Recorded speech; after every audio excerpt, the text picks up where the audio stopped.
नमस्कार दर्शकों, good evening, प्रणाम, नमस्कार। एंड इलेक्शन सीजन है और इलेक्शन सीजन में हम लेकर आए हैं एक नया शो जिसका नाम है पब्लिक मंच। मंच पर हॉट सीट पर मेरे साथ हैं प्रशांत किशोर जिन्होंने एक पद यात्रा और एक नया एक्सपेरिमेंट किया है जन सुराज के साथ। और जन सुराज जो जनता में से लोगों को चुनेगा ये देखने के लिए कि पुरानी पॉलिटिक्स से नई पॉलिटिक्स की तरफ ये देश कैसे जा सकता है। तो प्रशांत किशोर जी, आपका स्वागत है पब्लिक मंच पर। लॉन्च के आप पहले अतिथि हैं और हमारी बस छोटी सी दरखास्त है। दरखास्त ये है कि पहले तो आप अपना परिचय दे दीजिए। आप पॉलिटिकल एनालिस्ट हैं, आप नंबर क्रंचर हैं, आप पॉलिटिकल स्ट्रेटेजिस्ट हैं, या अब आप इस पदयात्रा के साथ एक नए जन नायक बनने जा रहे हैं? नहीं, बिहार के बेटे हैं।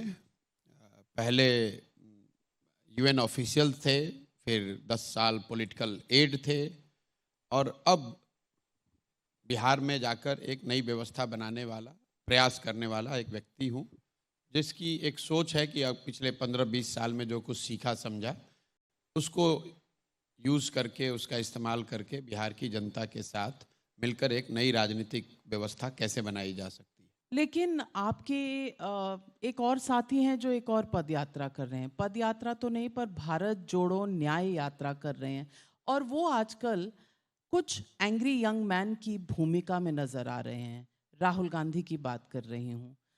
भारत जोड़ो न्याय यात्रा, विच इज़ द भारत जोड़ो यात्रा 2.0, जो उनकी चल रही है, इसको आप कैसे देखते हैं? और इस यात्रा, पहली यात्रा के बाद तेलंगाना में उन्हें जीत मिली, कर्नाटक में जीत मिली, इस यात्रा के बाद how do you see Rahul Gandhi in this election season? देखिए, इस पर मैंने पहले भी टिप्पणी करी हुई है। यात्राओं का एक अपना महत्व है। यात्रा चाहे आप पैदल करें, गाड़ी से करें, हेलीकॉप्टर से करें, पब्लिक कनेक्ट, पब्लिक आउटरीच, जो भी पब्लिक सर्विस में है, पब्लिक डोमेन में है, उसको तो करना ही है। अगर आप वैसा कोई प्रयास करते हैं तो उसका निश्चित तौर पर कोई कुछ ना कुछ फ़ायदा आपको होगा। लेकिन यात्रा का जो फ़ायदा है वो चुनावी परिणाम में असर, उसका इफेक्ट हो जाए, ये ज़रूरी नहीं है। इस देश में सबसे चर्चित जो यात्रा रही है वो आडवाणी जी की सोमनाथ से अयोध्या की यात्रा रही। उस यात्रा ने आडवाणी जी को घर घर उनके नाम को पहुंचाया, राम मंदिर को मुद्दा बनाया, भाजपा को उनके ग्रासरूट पर कैडर बनाने में मदद करी। पर से उस यात्रा से भाजपा चुनाव नहीं जीत गई।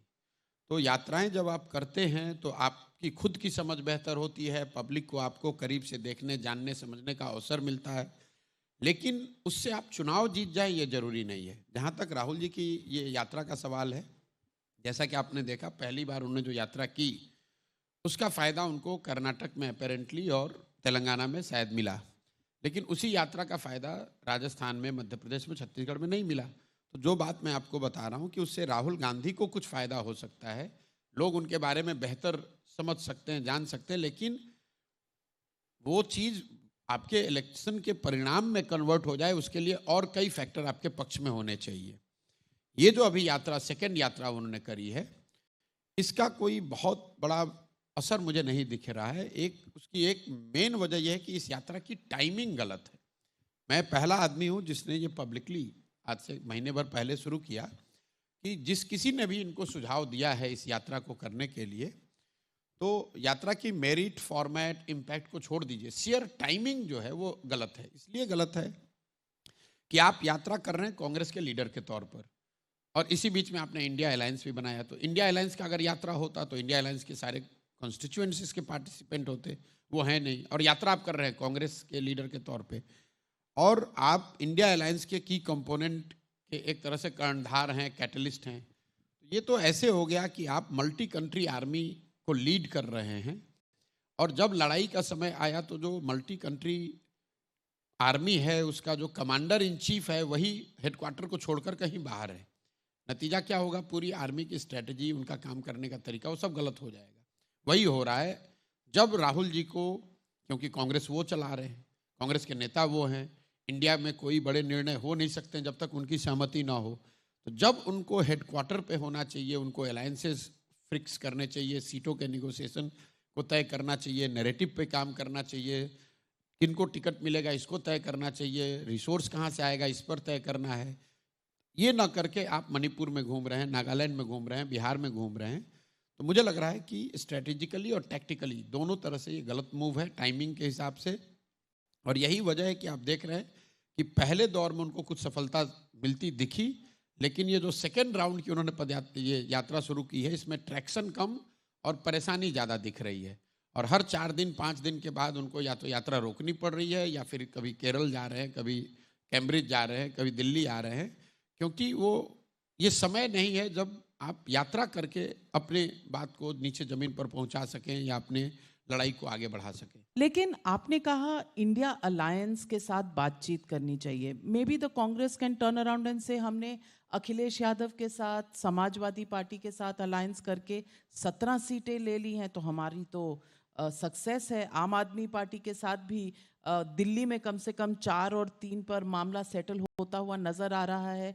Is this a success? ये तो मीडिया का ऑब्सेशन है कि सीटों का डिस्ट्रीब्यूशन हुआ कि नहीं और कौन इसका चेहरा बनेगा। मैं बार बार कह रहा हूं कि इंडिया अलायंस बनना शुरू हुआ जून में। सिर्फ दलों के और नेताओं के एक साथ बैठने से, एक साथ बैठकर चाय पीने से या स्टेटमेंट देने से कि हम लोग साथ में हैं और साथ में चुनाव लड़ना चाहते हैं, या उनके प्रेस वार्ता करने से पब्लिक पे कोई फर्क नहीं पड़ता है। पब्लिक पे फर्क तो तब पड़ेगा जब उस अलायंस का कोई नैरेटिव, कोई एजेंडा सामने आएगा जो कि पब्लिक का, जिससे सरोकार हो। ये सिर्फ कह देने से कि हम लोग सब साथ में लड़ रहे हैं, अगर आपने सीट अलायंस कर भी लिया, उससे क्या फर्क पड़ने वाला है। कई लोगों को ऐसा लगता है कि भाई सारे दल साथ में आए और उन्होंने 1977 में इंदिरा जी को हरा दिया। मैं बार बार कहता हूं कि 1977 में सब दल साथ में आकर इंदिरा जी को इसलिए हरा पाए क्योंकि उससे पहले इमरजेंसी एक बहुत बड़ा मुद्दा था, उससे पहले जेपी का आंदोलन था। उस आंदोलन और इमरजेंसी के पृष्ठभूमि में जब दल साथ में आए तो उनको चुनावी सफलता मिली। अगर इमरजेंसी नहीं होता, अगर जेपी का आंदोलन नहीं होता और सारे दल साथ में आ जाते, तो क्या वो इंदिरा जी को हरा पाते? शायद नहीं कर पाते। यही आपने देखा 1985-86 के दौर में, जब बीपी सिंह के नेतृत्व में एक बड़ा अलायंस बना, सारे दल साथ में आए, भाजपा, लेफ्ट, सब साथ में आए, लेकिन दल बाद में साथ में आए। पहले बोफोर्स मुद्दा बना, भ्रष्टाचार मुद्दा बना, उस मुद्दे पर देश में एक माहौल बना। उस माहौल के बाद जब राजनीतिक दल और पार्टी लीडर सब साथ में आए तो उसको चुनावी सफलता मिली। What India alliance is trying to do is कि पहले लीडर्स को इकट्ठा कर लो, दलों को इकट्ठा कर लो और उसके बाद नैरेटिव बना लेंगे। तो वो मुझे लगता है कि it is like putting the cart before the horse. Time है और is it too late? Do you think India alliance वाकई में एक पोटेंट अलायंस है जो मोदी को चुनौती दे सकती है? दे सकता था, लेकिन उन्होंने सही समय पर इसको बनाया नहीं, और जब बनाया उसके बाद जिस सिंसियरिटी से उस आइडिया पर, उस नैरेटिव पर काम होना चाहिए था, वो काम हुआ नहीं। इन्होंने बनाया जून 2023 में। कई लोग हम लोग सुनते हैं पब्लिक डोमेन में कि मोदी जी ने राम मंदिर का जो ये समारोह था एकदम टाइम्ड टू परफेक्शन की जनवरी में किया ताकि चुनाव में उसका लाभ उठा सके। मान लीजिए कि इस बात को एक बार को सही मान लें कि चुनाव के लाभ के नज़रिए से ही ये पूरा मंदिर का काम किया गया, लेकिन ये वो कर इसलिए पाए कि 3 साल या 4 साल पहले उन्होंने ये सोचा होगा कि मंदिर का निर्माण इस गति से कराओ कि वो जनवरी 2024 में हम इसको कर पाए। मतलब वो 3 साल 4 साल पहले से अपनी 24 की तैयारी कर रहे हैं। अगर आप उनसे लड़ रहे हैं, विरोधी, राजनीतिक विरोधी है, तो आपको भी सोच के रहना है कि भैया मंदिर वाला मुद्दा आएगा 24 से पहले, भाजपा, मोदी जी उसको भुनाने की कोशिश करेंगे। तो इनको भी तो तैयारी 3 साल पहले से सोच के करनी चाहिए थी। ये 3 साल बैठे रहे। अब चुनाव के 6 महीने पहले उठ के इंडिया अलायंस बनाया। अब अलायंस बनाने के बाद भी उनका आप वर्किंग आवर देखिए। इंडिया अलायंस की जो 4 बैठकें हुई हैं जून से लेकर अभी हम लोग बैठे हुए फरवरी एंड में, कुल 4 इनकी बैठक हुई। वर्किंग आवर आप मिलाकर अगर देखेंगे, अगर 2-2 दिन भी है तो 10 दिन, 7-8 दिन का टोटल काम हुआ है। अगर ये जेन्युइनली सीरियस थे, किसी वजह से लेट बना अलायंस, तो किसने रोका था कि जून के महीने में ही 7 दिन तक लगातार ये नेता एक साथ बैठे होते? जितना काम अभी हो रहा है ये काम जून में हो गया होता। जिस यूपी अलायंस की आप आम आदमी पार्टी अलायंस, महाराष्ट्र की अलायंस की बात आप आज कर रहे हैं, अगर ये मार्च में, अगर आपने पिछले साल जून में कर लिया होता तो जरूर थोड़ा आपको फायदा होता। कितना होता उस पर डिबेट हो सकता है, लेकिन कुछ फायदा तो जरूर होता। अगर राहुल गांधी यूरोप 7 दिन जा सकते हैं तो 7 दिन बैठकर इंडिया अलायंस क्यों नहीं खत्म, उसके सारे जो आयरनिंग आउट जिन विषयों पर करनी थी उसी से में कर लेते। कांग्रेस ने यह किया कि इंडिया अलायंस बन गया, उसके बाद इनको सफलता मिल गई कर्नाटक में, तो इन्होंने सोचा पहले जितने राज्य के इलेक्शन हैं ये हो जाए, इसमें इनका अनुमान था कि इनको बहुत बड़ी जीत मिलेगी। तो वहाँ वन अपमैनशिप था कि अगर हमें जीत मिल गई तो हम इंडिया अलायंस को डिक्टेट कर पाएंगे या उसकी लीडरशिप हमारे पास रहेगी, उसको हम अपने टर्म पर चला पाएंगे। इस चक्कर में जून से लेकर दिसंबर तक इन्होंने कुछ किया नहीं। जून में नतीजे उल्टे आ गए। अब जनवरी में ना माया मिली ना राम, समय भी हाथ से निकल गया, दूसरे आपकी बात सुन भी नहीं रहे और आपकी अपनी इलेक्टोरल हालत खराब हो गई। तो जब आपके एफर्ट में ईमानदारी नहीं होगा तो कहीं ना कहीं आपके साथ धोखा होगा ही होगा। और परीक्षा आपके 6 महीने के बाद है, अब आप पूछ रहे हैं भाई क्या करें तो जीते। भाई अब कुछ नहीं कर सकते हो, जब साल भर आपने पढ़ाई नहीं की तब तो आप भगवान भरोसे ही गेस पेपर पढ़ के जाइए और ये होप कीजिए कि शायद जो सवाल आपने पढ़ा है वही आ जाए तो आप पास हो जाइएगा, नहीं तो आपको आपका रिजल्ट तो आपके फेवर में नहीं आने वाला है। तो चलिए, हम एसआरसीसी में बैठे हैं तो पढ़ाई और एग्जाम्स की बात हुई है, तो बच्चों के बीच में से यहाँ स्टूडेंट्स हैं एसआरसीसी के, कुछ सवाल पूछना चाहते हैं। बहुत से हाथ उठ रहे हैं। पहला सवाल वहाँ पीछे जी। नमस्कार प्रशांत जी, मैं एसआरसीसी का स्टूडेंट हूँ, हनी देवल मेरा नाम है। नाम इसलिए बता रहा हूँ ताकि नेशनल न्यूज़ पे पहुँच जाए। एंड मेरे 2 प्रश्न हैं। सबसे पहले तो मैं आपकी अपने हृदय की गहराइयों से बहुत सराहना करना चाहता हूँ। जो आपका जन स्वराज जो मूवमेंट है, मैं इसके बारे में पढ़ रहा हूँ, उसको फॉलो कर रहा हूँ। आपको 16-17 महीना हो गया उसको करते हुए, तो मैं उसकी बहुत सराहना करता हूँ अपनी पर्सनल कैपेसिटी पे। अभी मैं सवालों पे आता हूँ। मेरा पहला प्रश्न तो जो रूलिंग पार्टी है उसके अगेंस्ट है, ये इसलिए ताकि यहाँ का जो नैरेटिव चल रहा है वो बैलेंस हो जाए, ताकि रूलिंग पार्टी के अगेंस्ट भी कोई क्वेश्चन हो जाए। मेरा पहला प्रश्न ये है, जो भारतीय जनता पार्टी है वो जो युवा हैं उनको जॉब देने में इतनी सक्सेसफुल नहीं रही है, तो उसको ये पार्टी कैसे बैलेंस करती है इलेक्शंस में? यूपी में भी अच्छा परफॉर्म कर जाते हैं, सेंट्रल लेवल पे भी कर जाते हैं, एंड ये भी नैरेटिव बताते हैं कि जो यंग पॉपुलेशन है वो काफ़ी है देश में, इस वोट को ये बैलेंस कैसे कर पाते हैं? पहला प्रश्न ये है। एंड दूसरा प्रश्न मेरा आपसे रिलेटेड ही है। पिछले 3-4 महीने में ये मैं काफ़ी नोटिस कर रहा हूँ ऑन ए पर्सनल लेवल कि आप बहुत ज़्यादा इंटरव्यूज़ दे रहे हैं टीवी न्यूज़ चैनल्स वालों को। सो बुरा मत मानिएगा, बट मैं जानना चाहता हूँ कि आप रिलीवेंट रहने की कोशिश कर रहे हैं इलेक्शन टाइम पे? Thank you. वेल, देखिए सवाल तो सवाल आप है। ये नहीं कह सकते कि सिर्फ हम मीडिया वाले टफ सवाल पूछते हैं। नहीं, स्टूडेंट्स सवाल तो सवाल है, वो बैलेंस करने के लिए सवाल करने की जरूरत नहीं है।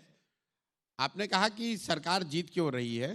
सरकार जीत इसलिए रही है कि जो लोग उनके विपक्ष में हैं वो अपने आप को संगठित नहीं कर पा रहे हैं, उस तरह उस विपक्ष के जो वॉइस है उसको वो गैल्वेनाइज नहीं कर पा रहे हैं। आपने कहा कि अगर सारे लोग नाराज हैं तो सरकार जीत क्यों रही है। भाई सरकार जब पिछली बार जीत कर आई 2019 में, 100 लोग जो वोट देने गए उसमें से 38 लोगों ने सरकार के पक्ष में वोट दिया, मोदी जी के पक्ष में वोट दिया, 62 लोगों ने नहीं दिया। तो मेजॉरिटी तो उस समय भी सरकार के से कन्विंस नहीं थी। तो अगर युवाओं को रोजगार नहीं मिल रहा है तो आज भी अगर वो नहीं देंगे, लेकिन वो जो 62 है वो किसी एक जगह नहीं है, वो बिखरा हुआ है, उसको कोई गैल्वेनाइज नहीं कर पा रहा है, इसलिए सरकार को उसका फायदा है। दूसरी बात आपने कही कि मैं रेलेवेंट होने की कोशिश कर रहा हूं, तो मैं तो रेलेवेंट था, मैंने अपने आप को इरेलेवेंट बना दिया है। मैं जो काम करता था उसको छोड़ दिया। 2 अक्टूबर 2022 से 2023 तक तो मैंने गाड़ी पर पैर नहीं रखा, मैं गांव से बाहर नहीं निकला। फिर लोगों ने ये कहा कि भाई 1 साल ये पूरी ईमानदारी शुद्धता से हो गया, अब पदयात्रा तो आपको 2 साल और करना है, कम से कम अपने अनुभव बताइए कि आप क्या कर रहे हैं। तो कुछ लोग जैसे नाविका जी भी वहाँ कैंप में आई थी, कभी कभी लोग यहाँ भी बुला लेते हैं। तो महीने में मैंने अब 4 से 5 दिन निकाले हैं कि मैं बाहर आकर उन लोगों से मिलूंगा जो जन स्वराज के बारे में पूछना चाहते हैं या उस समझना चाहते हैं, मेरे अनुभवों से के बारे में चर्चा करना चाहते हैं। मुश्किल ये है कि मैं आया हूँ यहाँ जन स्वराज की बात करने, लेकिन आप ये पूछना चाह रहे हैं कि मोदी जी का क्या होगा, किसको वोट मिलेगा। तो आप तो उसी नज़रिए से देख रहे हैं, मैं तो उसको कंट्रोल नहीं कर सकता हूँ। मैं अपना काम कर रहा हूँ और ये तय किया हुआ है कि 2 बरस लगे, 5 बरस लगे, 10 बरस लगे, काम मुझे वही करना है जो मैं बिहार में कर रहा हूँ। लेकिन महीने में 4-5 दिन इसलिए निकाले हैं कि देश के अलग अलग हिस्सों में जो लोग बात करना चाहते हैं, या तो जनसुराज के बारे में, या जो मैं कर रहा हूँ, या मेरे जो पहले के एक्सपीरियंस है उन सबको, तो एक बार उनके लिए भी समय निकाल कर बात किया जा सके। रेलेवेंट अगर बने रहना होता तो मुझे कोई सुप्रीम कोर्ट ने आदेश तो दिया नहीं है कि आप दिल्ली छोड़ दीजिए, जाकर बिहार के गांव में रहिए।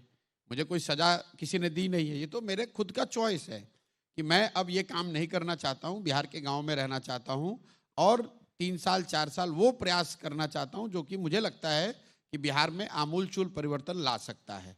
और उस हाइपोथेसिस को जमीन पर उतारने के लिए जो कुछ भी प्रयास हो सकता है वो प्रयास मैं कर रहा हूँ। सफलता उसमें मिलेगी नहीं मिलेगी तो समय पर ही आपको पता चलेगा। इन बिटवीन लोकसभा का चुनाव है, तो नाविका जी का तो ये पूछना है भैया लोकसभा के चुनाव में क्या होगा, राहुल गांधी ने क्या बोला उस पर बताओ। राहुल गांधी में मेरी कोई दिलचस्पी नहीं है, मेरी दिलचस्पी नरेंद्र मोदी में नहीं है, मेरी दिलचस्पी बिहार में को लेकर है, मेरी दिलचस्पी बिहार को बेहतर कैसे बनाया जाए इसको लेकर है। क्योंकि राहुल गांधी का भी देश में शासन रहा है और 10 साल से मोदी जी का भी शासन रहा है।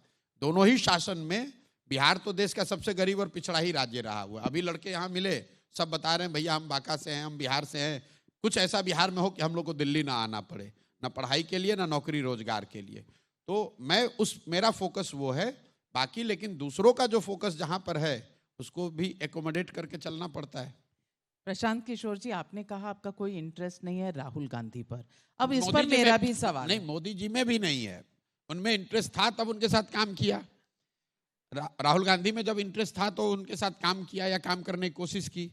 मेरा इंटरेस्ट अभी देश के किसी नेता या पॉलिटिकल फॉर्मेशन में नहीं है। मेरा इंटरेस्ट बिहार है, मैं वो काम कर रहा हूं।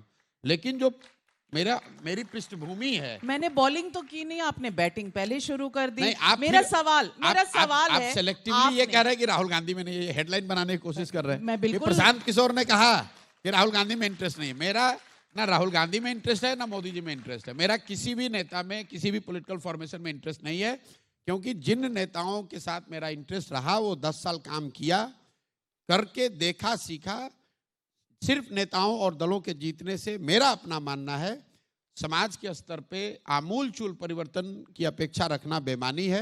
अगर उस परिवर्तन आप चाहते हैं तो उसके लिए मुझे ऐसा लगता है कि सोसाइटल लेवल पे प्रयास करने की जरूरत है। और जो मैं सोचता हूँ सही है गलत है उसको जमीन पर इम्प्लीमेंट करके इम्प्लीमेंट करने की कोशिश कर रहा हूँ।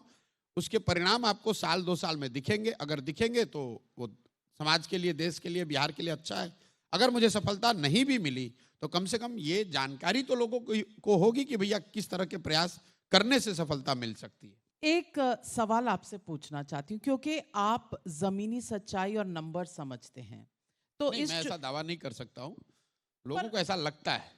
आपने सर्वे के दौरान, स्ट्रेटेजी के दौरान ये एक्सरसाइज किया हुआ है, तो इसीलिए आपको जमीनी तौर पर किन मुद्दों पर वोट पड़ते हैं और किस तरह से कौन से सोसाइटी ग्रुप्स वोट करते हैं, इसका कुछ अंदाजा है।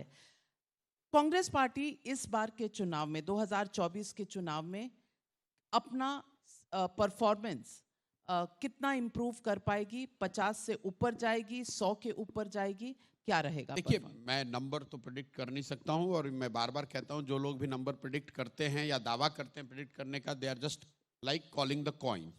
यहाँ जितने बच्चे बैठे हुए हैं, अगर आप सबसे पूछिएगा कि लेट्स कॉल ए कॉइन, तो 50% just by the share probability 50% people will get it right. तो ये जो टीवी पे आके लोग बताते हैं इनको इतनी सीट मिलेगी, इतनी सीट मिलेगी, तो इन्फॉर्म्ड गेस वर्क है, कोई जानता नहीं है। But I do not see any material upside to the Congress number what exists today. I do not see a material change in that. Downside में material change हो सकता है। इसलिए हो सकता है कि अगर आप 50 पे हैं, वहाँ से आप 20 सीटों का भी नुकसान हो जाए तो that I would count as a material shift downwards. अगर 50 बढ़ के 75 हो जाए तो उससे देश की राजनीतिक आबो हवा पे कोई बहुत फर्क पड़ जाएगा, मुझे ऐसा नहीं लगता है। तो to that extent I think I do not see a material positive change in the outcome for Congress. Modi को चैलेंज, मटेरियल आउटकम के लिए कांग्रेस को 100 पार करना है। 100 पार करती हुई दिख रही है? मुझे नहीं दिखता है, आज की तारीख में बहुत मुश्किल है। और बीजेपी 370 का टारगेट है। बीजेपी भाई टारगेट तो देखिए वो हर चुनाव में टारगेट देते हैं। ये अभी- पार्लियामेंट में प्रधानमंत्री ने कहा है। भाई प्रधानमंत्री ने बंगाल के गांव-गांव में घूम के कहा कि 200 सीट जीत रहे हैं। प्रधानमंत्री ने यहाँ, मोदी जी ने और अमित शाह ने यहाँ दिल्ली में घूम घूम कर कहा हम 40 सीट जीत रहे हैं, आया 8 सीट। देखिए सेलेक्टिवली क्या है कि अमित शाह, किसी की इतनी हिम्मत तो है नहीं कि अमित शाह को बोले कि आपने कहा था बंगाल में और आपका नंबर नहीं आया। कोई नहीं पूछता है ये बात। प्रशांत किशोर ने कहा कि उनको 100 सीट आएगा, 100 से कम आएगा। आप ही के इंटरव्यू में मैंने कहा था और आपने कहा प्रशांत जी आपको हम लोग पूछेंगे, कैमरे पर पूछेंगे, नहीं होगा पूरे बीजेपी वाले ट्रोल करेंगे। मैंने कहा भैया कर लीजिएगा, अगर नहीं, अगर 100 से ज़्यादा आएगा तो मैं छोड़ दूंगा, संन्यास ले लूंगा। उसके बाद मैं आपसे मिला हूँ, इंटरव्यू दे रहा हूँ, और अगर बीजेपी को 100 से ज़्यादा आता तो आप मेरे से पूछते भी। लेकिन उस चुनाव के बाद कई बार आप अमित शाह से मिले, कई बार आपने उनका इंटरव्यू लिया। आपकी या किसी मीडिया वाले की ये जरूरत नहीं है, नहीं कर सकता है कि जाके अमित शाह से पूछे कि भाई 200 सीट आपने कहा था, अमित शाह जी आप इतने जगह चुनाव जीते हैं लेकिन बंगाल में आपसे गलती हो गई। ये कोई आज तक मुझे ये सवाल, मैं ये नहीं कह रहा हूं कि अमित शाह जवाब नहीं देंगे, वो देंगे जवाब। कोई सवाल पूछता ही नहीं है कि भाई आप 10 में 8 आप जीते लेकिन बंगाल में आपसे, आपके आकलन में, आपके अनुमान में गलती हुई। कम से कम इतना तो मानो भाई कि किसी दूसरे प्रशांत का अनुमान किशोर जी, आप नहीं, आपने अगर मीडिया नहीं, आपने अगर अब पूछा हो तो आपने बताइए मीडिया ना। पे इतना पॉट शॉट लिया है तो आज इस मीडिया नहीं, मैं तो ऑडियंस के सबको कह रहा सामने हूं। मैं कह रही हूँ मैंने कि मीडिया को ये नहीं बोला। सवाल मैंने पूछा है। क्या बोला हमने? आपने रिसर्च कम की है, ना। मैंने ज्यादा की है, और मैं ये ट्वीट आपके इस जवाब के साथ सोशल मीडिया पर पोस्ट करूंगी जहां ये सवाल पूछा गया है और अमित शाह का जवाब था हम टारगेट अपने कार्यकर्ता के लिए सेट करते हैं। तो बस ठीक है, बहुत अच्छी बात इन्होंने कही। अमित शाह जी ने जवाब दे दिया कि हम टारगेट अपने कार्यकर्ताओं के लिए सेट करते हैं। तो ये 370 का टारगेट भी उन्होंने अपने कार्यकर्ताओं के लिए सेट किया है। आपने जवाब दे दिया, आपने खुद से जवाब दिया। आपने सवाल आपने सवाल पूछा कि आपको रियलिस्टिक क्या आपने लगता सवाल है? पूछा कि मोदी जी ने कहा 370 क्यों कहा। वो इसलिए कहा जो आपने कहा, जो अमित शाह ने स्वीकार किया पब्लिकली कि ये तो टारगेट हम लोग अपने कार्यकर्ताओं के लिए सेट करते हैं। पब्लिक को ये नहीं मान लेना चाहिए कि ये कोई ध्रुव सत्य है या कोई ऐसी बात लिखी हो जो कि ऊपर नीचे नहीं हो सकती है। हर व्यक्ति, हर पार्टी, हर लीडर को ये अधिकार है कि वो टारगेट सेट करे, उसके लिए प्रयास करे। सफलता मिले तो बहुत अच्छी बात है, न मिले तो you should be humble enough to accept कि भाई मेरे से गलती हो गई। जबरदस्ती का ये मत कहिए कि मेरे से तो गलती हो ही नहीं सकता है, मैं अमित शाह हूं, मैंने बोल दिया तो ऐसा ही होगा। क्योंकि 2014 के बाद कम से कम 8 या 9 चुनाव में तो मैं उनके आमने सामने रहा हूं जहां पर कि उनके टारगेट जो उन्होंने कार्यकर्ताओं के लिए सेट किए उन्होंने हासिल नहीं किए। बिहार 2015 में 200 सीट ला रहे थे, 55 पे निपट गए। पंजाब में हम लोग को हरा रहे थे, अकाली बीजेपी सिरे से साफ हो गई। उसके बाद आंध्र प्रदेश में टीडीपी बीजेपी सरकार गठबंधन था। मैं आपको 8-9 ऐसे राज्यों, लेकिन इसकी चर्चा नहीं करते हैं, इसकी चर्चा नहीं करते, वो भूल जाते हैं। जो जीता उसी को बढ़ाते हैं बोले जा रहे हैं। निश्चित तौर पे वो ज्यादा जीते हैं, कम हारे हैं। मैं ये नहीं कह रहा हूं कि वो चुनाव जीते नहीं, वो ज्यादा जीते हैं, कम हारे हैं, लेकिन हारे हैं। ऐसी बात नहीं है कि वो चुनाव हारे नहीं, और जो उन्होंने कह दिया वो दुरुस्त इसीलिए है। आपसे पूछ रही हूं कि 370 का पार्टी का कहना है कि उनका टारगेट है और वो 370 बीजेपी। देखिए आप क्या समझते हैं रियलिस्टिक नंबर क्या है? मैं बार बार आपको कह रहा हूं, मैं ये तो दावा नहीं कर सकता हूं। मैंने पहले कहा कि नंबर मैं नहीं, मेरी क्षमता नहीं कि मैं नंबर किसी की बता सकूं, लेकिन बीजेपी अपने दम पर 370 सीट जीत जाए इसकी संभावना बहुत कम है, बहुत कम है। रियलिस्टिक नंबर पिछली बार 300 मुझे ये नहीं पता है, ऊपर के नीचे मुझे ये नहीं मालूम, इतना तो बता दीजिए। नहीं, मुझे ये नहीं मालूम है। मैं आपको इतना, आप बहुत फोर्स कर रहे हैं तो इतना कह सकता हूं कि चाहे प्रधानमंत्री ने ये बात पार्लियामेंट में कही हो, 370 भाजपा को अपनी सीट, एनडीए की बात नहीं हो रही, अपने भाजपा को अकेले 370 सीट आ जाए, इसकी संभावना करीब करीब 0 ही मानता हूं मैं। अगर आएगा तो I will be very very surprised.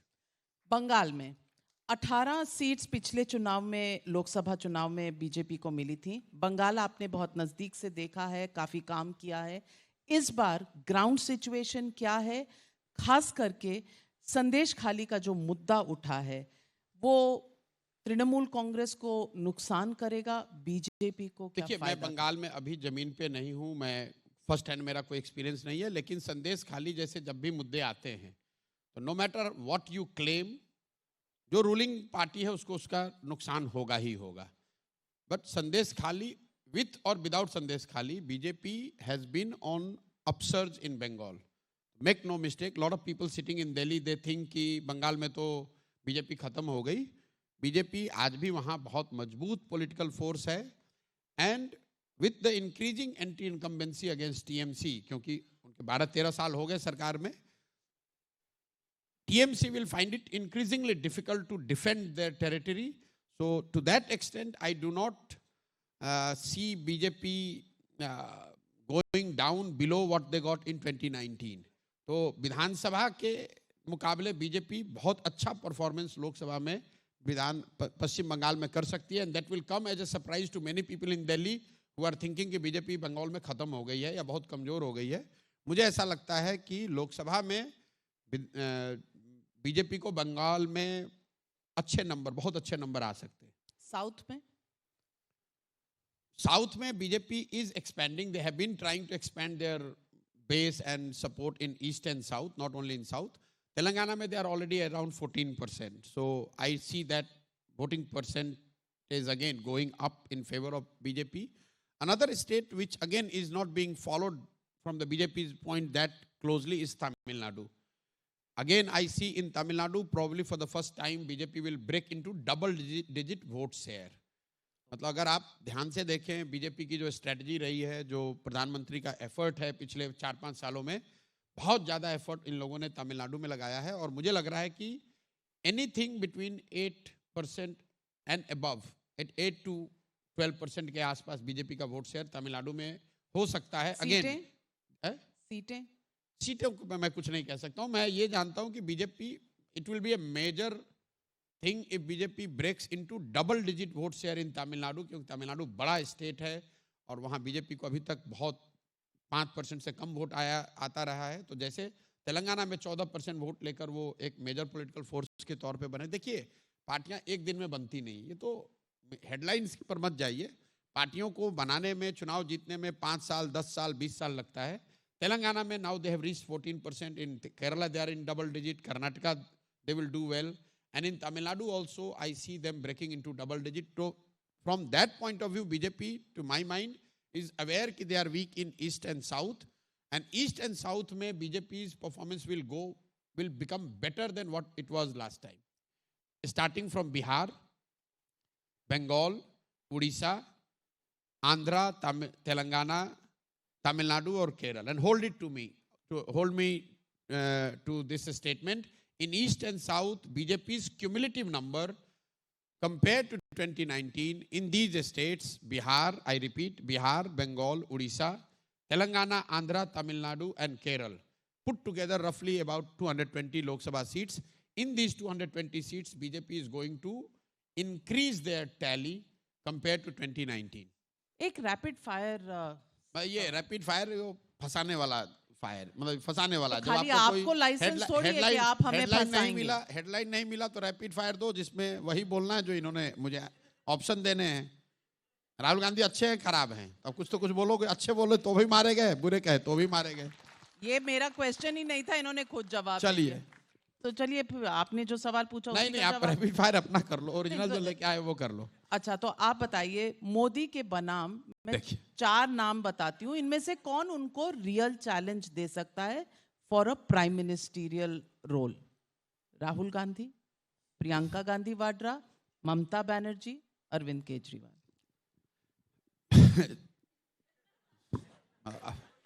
देखिए, जितने ऑब्जेक्टिव क्वेश्चंस इस तरह के बनाए जाते हैं उसमें रहता है नन ऑफ अबव या अदर्स. वो ऑप्शन रख के चलिए. जो आदमी भी 5 साल जमीन पर उतर के मेहनत करने को तैयार हो, वो मोदी जी को बड़ी चुनौती दे सकता है. ये भ्रम मत पालिए आप लोग कि मोदी जी को कोई हरा नहीं सकता है या ये इतने पॉपुलर हैं कि कोई इनके सामने खड़ा नहीं हो सकता है. मोदी जी को हराया जा सकता है, हराया गया है पिछले 10 वर्ष में और आगे भी लोग हराएंगे. आज की परिस्थिति में जो प्राइम मिनिस्टर है, जो इतने बड़े पद पे है, इतनी बड़ी बहुमत उनको है, तो ऐसा हमेशा लगता है.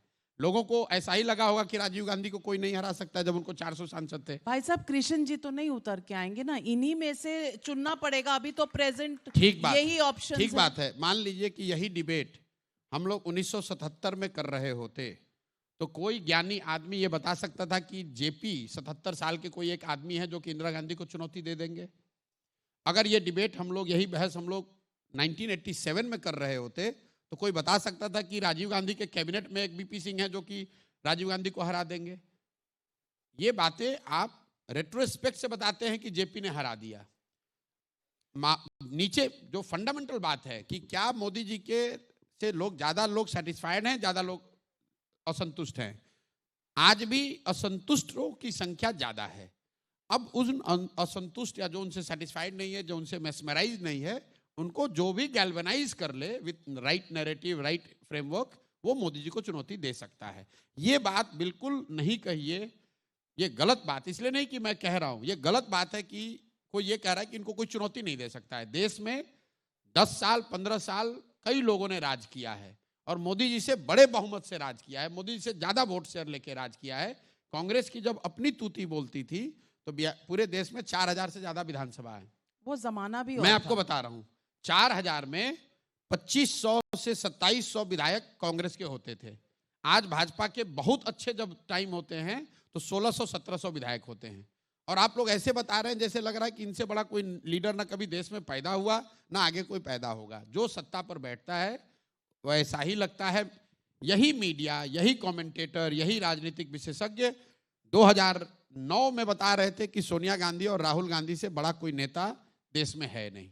आज वो बता रहा है कि मोदी, ऐसा है नहीं। सामान्य पब्लिक इस तरीके से नहीं देखती है।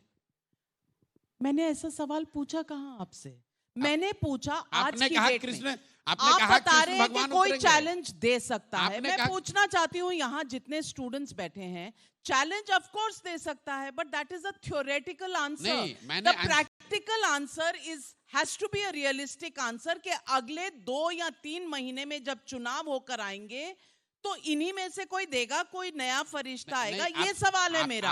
इन्होंने सवाल का जवाब दिया या नहीं दिया, पहले तो ये बता दीजिए। आपने नहीं दिया, अब आप बताइए। आपने ये कहा कि कृष्ण भगवान को आना पड़ेगा, मैं उस पर उल्टा कह रहा हूं कि किसी को ऊपर से आने की जरूरत नहीं है। इस देश में इतने लोग, काबिल लोग हैं। 2024 में ये होता नजर आ रहा है, 24 में शायद न हो पाए, उससे क्या फर्क है? That's my question.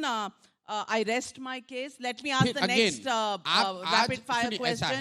ऐसा है। अब ये राउंड तो मुझे जीतने दीजिए। Why are you being a bad loser? एक मिनट, एक वनडे मैच आप किसी से हार गए। ये T20 था। नहीं, T20 हार गए, इसका मतलब ये नहीं कि उस टीम को हराया नहीं जा सकता। दोनों में फर्क है। बिल्कुल हराया जा सकता है। आप ये कहिए कि इस मैच में ये आदमी जीत रहा है, ये मत कहिए कि इस टीम को हराया नहीं जा सकता। दोनों में फर्क। बहुत बड़ी बात आप कह रहे हैं कि इनको हराया नहीं जा सकता है। मैंने जो बिल्कुल हराया जा सकता है, बिल्कुल हराया जा सकता है। मेरा सवाल ये था ही नहीं कि मोदी जी को कभी हराया जा सकता है या नहीं। मेरा सवाल था मोदी के बनाम ये 4-5 में से किस में दम है कि मोदी जी को हरा सके। Realistic question from the existing choices. मैं आपको बता रहा हूं, Congress with right leadership can take on Modi any day and put a very Is that leadership there today? Because you have not chosen Rahul Gandhi. Then says Rahul Gandhi can do it. Rahul Gandhi is not the right leadership. मैं ये कह रहा हूं कि Congress with right leadership has the ideological bandwidth, space and support big enough to mount a very formidable challenge to BJP and Modi. Okay, the corollary of this. Does it need a new leader to make this happen?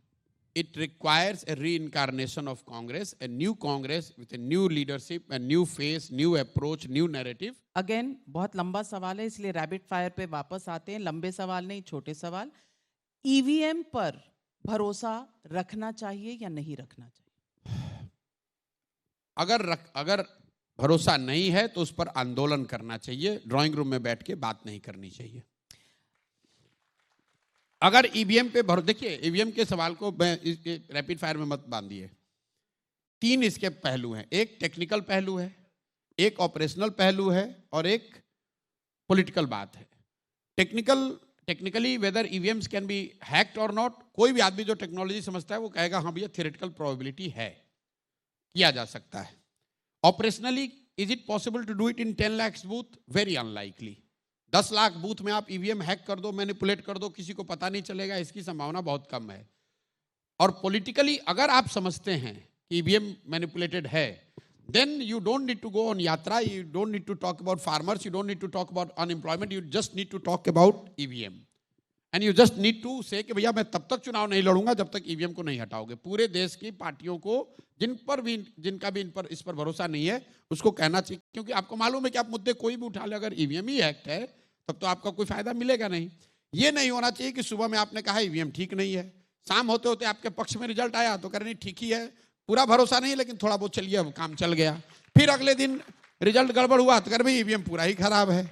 अगर EVM खराब है तो मैं ये नहीं कह रहा हूं कि है कि नहीं है, अगर है तो आप ऐसा मानते हैं तो आप कृपा करके आइए, रोड पर उतरिए, लड़ाई लड़िए। पहले यूपी बिहार में चुनाव में बूथ कैप्चरिंग होता था, वही बूथ वोट का लूट है, तो उसको कैसे रोका गया? लोग खड़े हुए, लोग लड़ाई लड़े, लोगों ने इलेक्शन कमीशन के साथ मिलकर वो व्यवस्था बनाई कि चाहे 50 लोगों की जान जाए, आंदोलन हुए कि भाई आप बूथ नहीं लूट सकते, हमारा वोट हमको आपको देना ही पड़ेगा।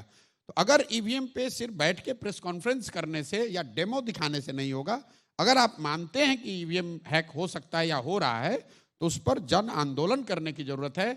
और वो ज्यादा पोटेंट हथियार है, बजाय इसके कि रोज बैठ के सुविधा अनुसार ब्रेकफास्ट पे ईवीएम खराब है, लंच पे भी ईवीएम भरोसे वाला है, शाम होते होते हो भी सकता है नहीं भी हो सकता है, वो नहीं होना चाहिए। आखिरी सवाल जो आपसे पूछूंगी, 2024 में जो चुनावों का नतीजा होगा वो इंडिया अलायंस के फेवर में होगा, यानी कि वो साथ आकर वोट ना कटे और एक यूनाइटेड ऑपोजिशन मोदी और बीजेपी को चैलेंज कर सके, इस पर कुछ? It's too late for India Alliance to do that, उसका कोई फायदा नहीं है। What those who are opposed to BJP, I will say you must not get swayed away with this idea कि अब मोदी जीत गए तो इसके बाद there is no tomorrow. I think whoever are the key stakeholder, they should fight 2024 with all the might they have, but they must equally be determined to fight beyond 2024, both in parliament and on the streets. If you believe that you need to fight BJP or Modi, you should not see 24 election outcome as be all end all. उसके बाद भी देश है, उसके बाद भी democracy है, उसके बाद भी चुनाव होंगे, उसके बाद भी जिंदगी है। बीजेपी ये करना चाहेगी कि अगर हम जीत रहे हैं तो इसके बाद देयर इज नो टुमारो। ऐसा नहीं है कि अगर कल मोदी जी जीत जाएंगे तो देश की समस्याएं खत्म हो जाएंगी ओवरनाइट। समझ नहीं आ रहा, ऐसा नहीं है। क्या चाह रहे हैं? कहना ये चाह रहे हैं कि डोंट मेक नहीं 2024 अरे ये स्लोगन आएगा तो मोदी, ये स्लोगन लिखने का काम हम लोगों का है, तो मतलब कमाल है। आप ये ना करें, आप स्लोगन और 370 के नारों से चुनाव जीतिए, जनता को डराइए मत। Don't make people surrender. आप मुझे मत कहिए, नहीं मैं जनरल बात कह रहा हूं।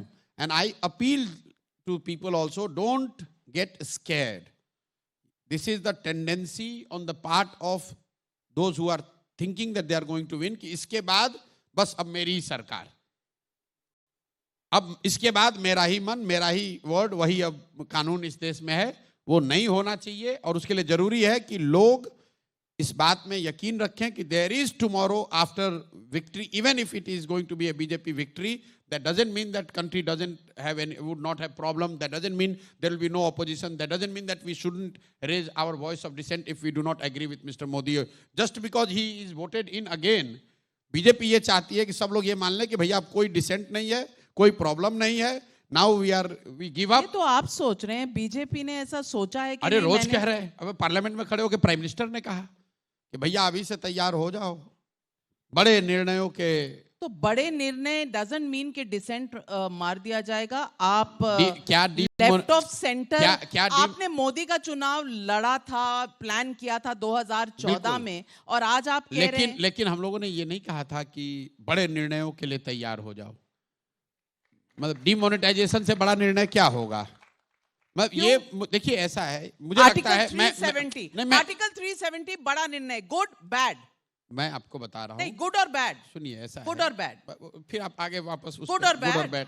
बोल ये तो आप दीजिए, सवाल का जवाब तो स्ट्रेट होना चाहिए। 370 पर बाई लार्ज इस कंट्री में कॉन्सेंसस है उसके फेवर में, तो उससे कोई कंसेंसस कहाँ है? बिल्कुल सबने है। अपोज किया पार्लियामेंट में। किसने बोला आपको? कांग्रेस पार्टी ने कहा हम आएंगे तो वापस वो रिवर्स कर जैसे देंगे। बीजेपी पूरा देश नहीं है वैसे कांग्रेस भी पूरा देश नहीं है, लेकिन मेजॉरिटी से कानून को पास किया गया है। आप मुझे उसको घेरने की कोशिश मत कीजिए। मैं ये कह रहा हूं कि सिर्फ मोदी जी के ये जो स्टेटमेंट उन्होंने दिया, मेरी समझ से, मैंने एक बार उनका और पीछे इस बात पे विरोध किया था। यूपी में चुनाव हुआ तो कहा कि भाई सेमीफाइनल जीत गए, अब तो 24 खत्म हो गया, उसके बाद कर्नाटक हार गए। तो ये कहना मतलब एक जीत का मतलब ये नहीं है कि अब आगे कोई जीत नहीं, आगे आपके पास चुनौती नहीं होगी। ये मुझे लग रहा है कि इनअप्रोप्रिएट है on the part of prime minister to say कि बी रेडी। ये क्योंकि आप एक तरह से मैसेज भेज रहे हैं अपने समर्थकों को और अपने विरोधियों को, दोनों को। विरोधियों को आप डराने की कोशिश कर रहे हैं, वो नहीं करना चाहिए, मुझे ऐसा लगता है। मुझे लगता है पॉलिटिक्स में भी एक कहावत लागू हो सकती है, जो डर गया समझो मर गया, है कि नहीं? तो अगर कोई डराने की कोशिश कर रहा है तो कोई डरेगा क्या? और इस देश में इतनी रेजिलियंस है। नहीं डरेगा, मैं वही बता रहा हूं। 135 crore people. Nobody Do can, they and need that's to what be I'm scared telling of this- anyone? This is what we are Certainly not the government in power and certainly not the opposition, because जो भी होगा देश आगे बढ़ेगा। Public आज हमारे साथ जुड़ी हुई है और प्रशांत किशोर जी आप हमारे साथ आए, लंबी बहस हुई, अच्छी बहस हुई, हमें हर तरह के व्यूज, हर तरह के सवालों के जवाब दिए आपने। बहुत बहुत धन्यवाद। और उम्मीद करते हैं कि जून के महीने में एक और बैठक होगी यहीं पर, और फिर इलेक्शन का एनालिसिस भी। बहुत बहुत धन्यवाद। Thank you.